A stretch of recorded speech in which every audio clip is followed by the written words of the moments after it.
bigger philosophical point, and this is where Kyle and I will find no agreement whatsoever, respectfully. Is it our money or is it government's money? And that's a really important discussion to have, because you frame this as the creation of wealth is somewhat of a bad thing. I'm not going to try to mislabel what you're saying, but just because someone got rich does not mean anyone got poor. In order to get rich in a market society means you have to employ people, you have to have a good idea, you have to voluntarily sell it over a long period of time, people have to purchase that product, you have to continue to prove yourself, you have to probably buy property or rent property, you have to get money flowing through the economy. Just because someone got rich does not mean they went around and stole the money away from people. Wealth creation in a market society requires innovation, entrepreneurship, something that makes every single person in this room richer. So when someone gets rich in a market society, they did not pillage and plunder and get that money with putting guns to people's heads. Instead, they were creative, they were entrepreneurs, and they were innovative, something that should be rewarded. And so that's where the philosophical difference is. You look at wealth creation as something that might be bad. I don't want to mislabel it, but your preferred presidential candidate says billionaires should not exist. I believe that every single person in this room that is using an iPhone, that goes to Amazon.com and uses Google and Facebook, your life has been made better thanks to the profit incentive that only someone that can become a billionaire is made possible. A market economy is the greatest, most assured way to create wealth for all people. Socialism is much more about hating the rich than helping the poor. I yield my time to Kyle. Okay, well, allow me to steal from your favorite, well, he's president now, but wrong. So, look, I just want to test your theory real quick on wealth creation here. So, I'm going to give you two facts. I just want a yes or no answer. Jeff Bezos has over $150 billion. There are 50,000 homeless veterans in this country. If you could take 1% of his money to end homelessness for veterans, would you do it? I hope he gives it voluntarily. I will not put a gun to his head. That's a no! What a weird. You love to see it. Do you remember that? You guys remember that video of like Charlie Kirk on his show when he looked like he was on drugs? Oh, he's coked You know what I'm talking about? Yeah. I remember that video, and he looked mad cokey. And you can't look me in the eye and tell me homeboy is gonna piss and it's not gonna pop hot. He's coked. He gets good right-wing money. He's got hella followers, and he's doing pure Peruvian blow. My only counter to that, my only sort of little bit of skepticism to that is that I just don't think he's cool enough to know where to buy it. You know, like it's like what does he go down to like the Coke store? He can't do that. So he just doesn't have. He's not cool enough to have a connect.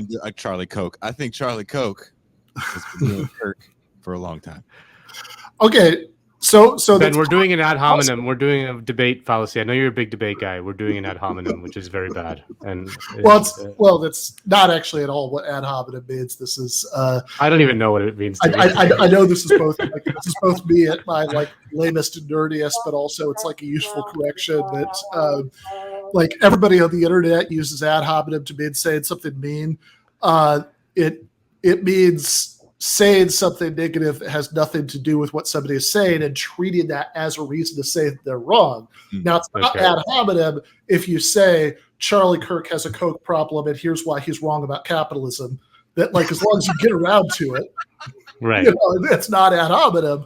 Right. You're just like stating some other opinions. And then you're doing the refutation, or it could be that you don't even think it's worth it. But you just do that as long as you're not treating it as a reason to think he's wrong about this.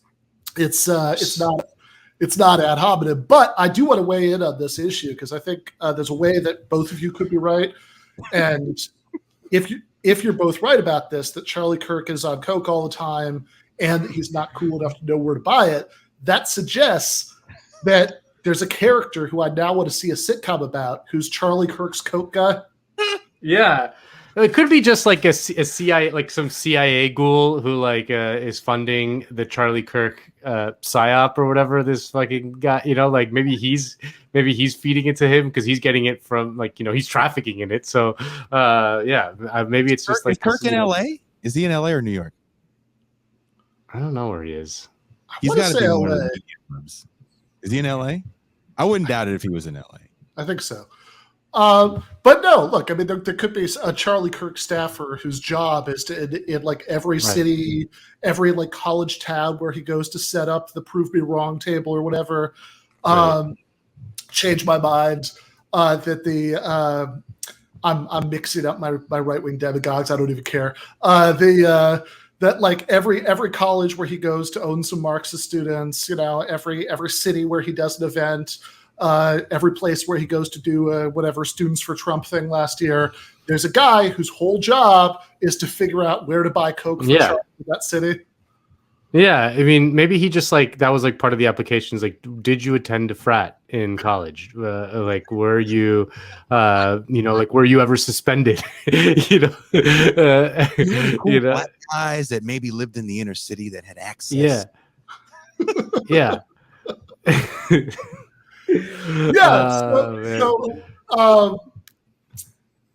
Also, though, I don't want this to get lost. Charlie bit a hell of a bullet at the end of that, right? So he spends the first part of the clip talking about how, wealth creation is amazing and everybody who's a wealthy capitalist like must be a genius inventor because that's the way that capitalism works. But then at the end, Kyle asks him, okay, so here are how many homeless veterans there are. Here's the tiny, tiny fraction of Jeff Bezos' wealth you'd have to take away to give all of those homeless veterans homes.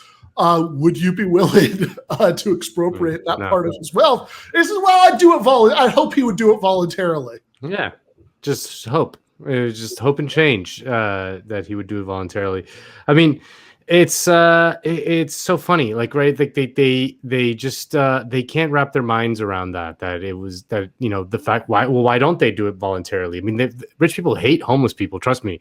I live in LA. They fucking hate the homeless people. If they could all get together and, just get rid of it and not have to think about it ever again, they would, but they don't. They just don't because they're never gonna do it out of some sense of like, whatever the fuck. It's just not going to happen.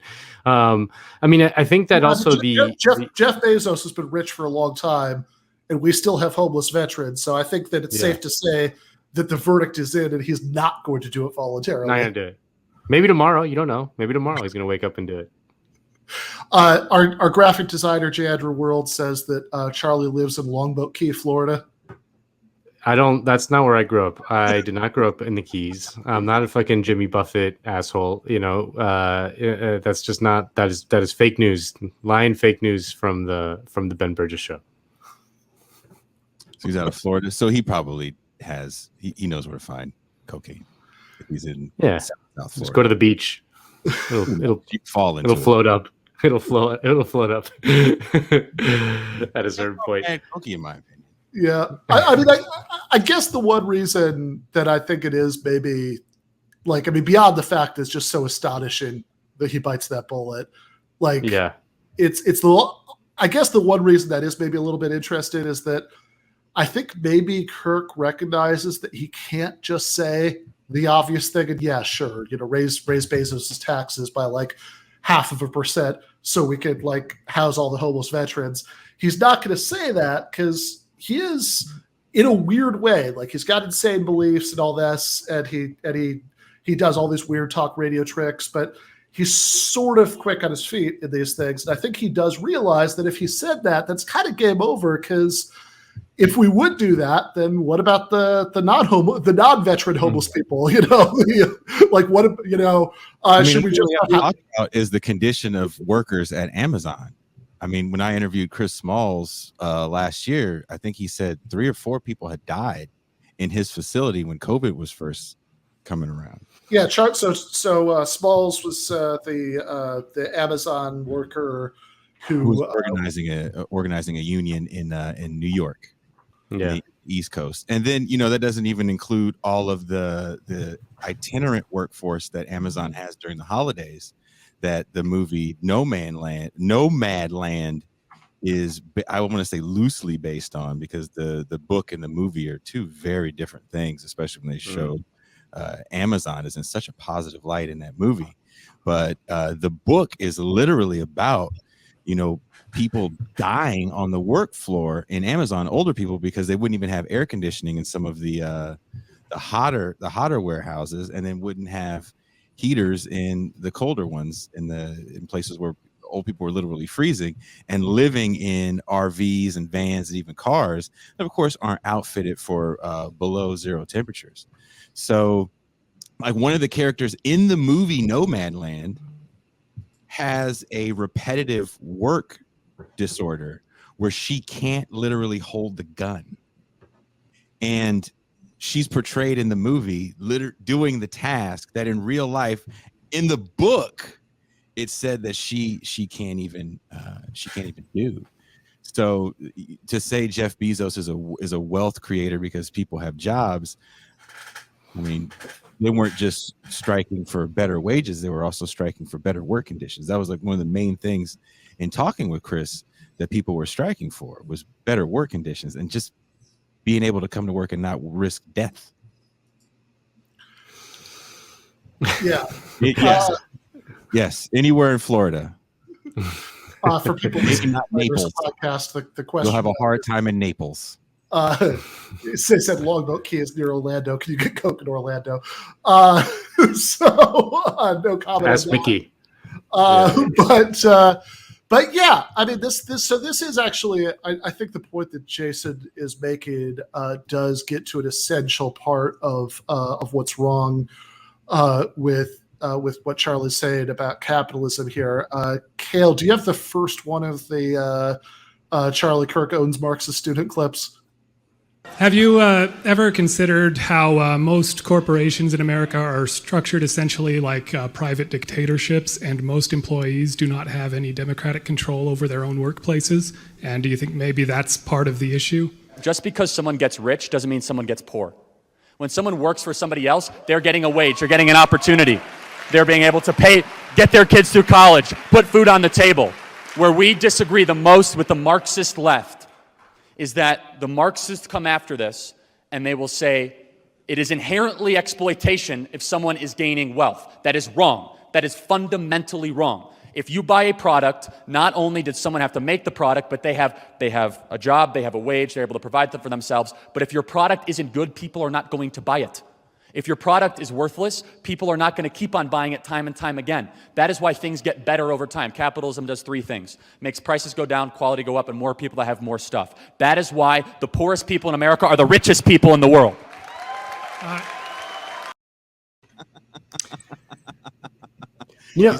Poor person in America. I'm going to go walk over to the kids that are living in their car around the corner and tell them that. How lucky they are that they were born in Finland, because living good. I know it's hot as shit in here in this car and all in the summer in California, but hey, you're better off than people in Guatemala.